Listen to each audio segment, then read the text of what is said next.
name's James, I'm a personal trainer from empoweringpte.co.uk. Now, following on from my last video, which showed you how to stretch it, now I'm going to be showing you how to strengthen your rotator cuff and rear delt. So as much as stretching your rotator cuff and the rear delt will help to mobilize it a little bit more, you want to strengthen them to truly prevent any injuries and to assist with other exercises. Now, if you really struggle and you found that the stretch was actually quite hard on the rotator cuff, then what I suggest is you use some light dumbbells and you do these exercises. So you just take your elbows in and your hands out.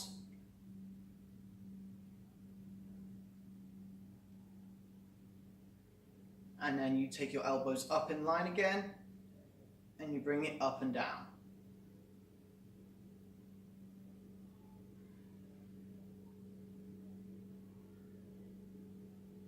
Now, these are a couple of basic exercises that you can use to help strengthen up. You can do it on a cable machine as well. If you want more tension, then it works perfectly on a cable machine. What you want to do is set it up in line.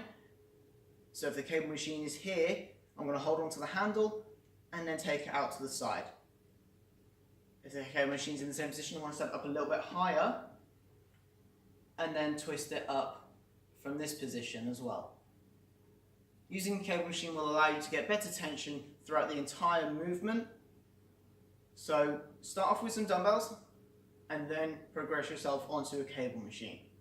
Once you can do that, then you can go on to some more advanced exercises. Now, one of my personal favorites for targeting the rear delt and the rotator cuffs is a bent over row, but with an added twist. Now, what this helps to do is to put more tension through the rotator cuff and the rear delt as you're now facing the floor, and the leverage on it is now pulling your arms straight down, whereas you could almost bring your hand up and hold it there all day with the initial exercise I showed you. Now, you could argue that because of the strength curves you want to do both, and yet absolutely I completely agree with that. But this is the more advanced exercise, so if you want to focus on that tension and being able to press straight up and keep your arms behind you, then this is the next step and the priority. So to the front, what you're going to do is hinge your hips back, facing the floor. You're going to row your arms up, and then from here, rotate your hands up and try to get it behind your head, and then down. So row up, rotate from the shoulders, and then down. And then from the side, hinging again, rowing up, and rotate up.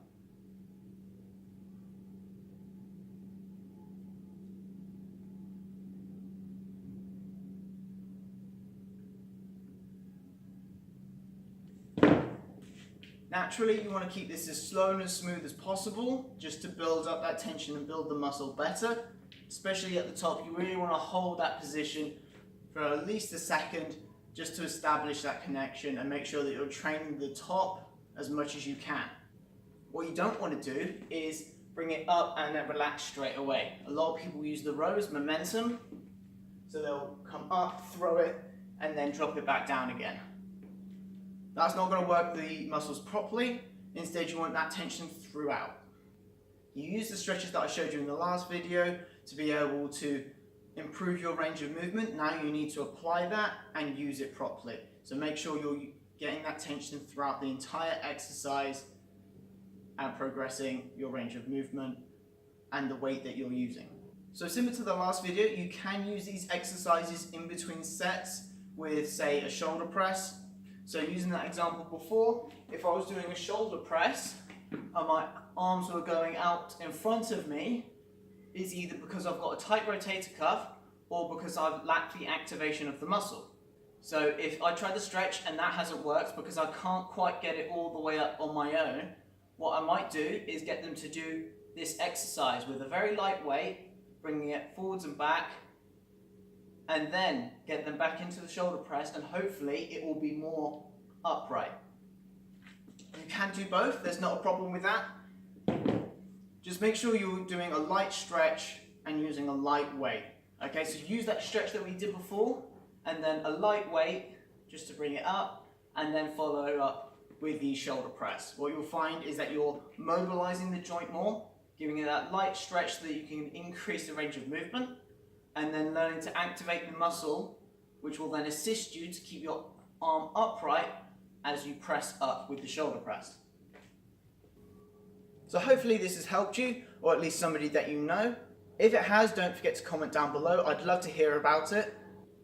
For more videos like this, don't forget to subscribe to my YouTube channel. You can also follow me on Facebook, Twitter and Instagram. Thank you for watching.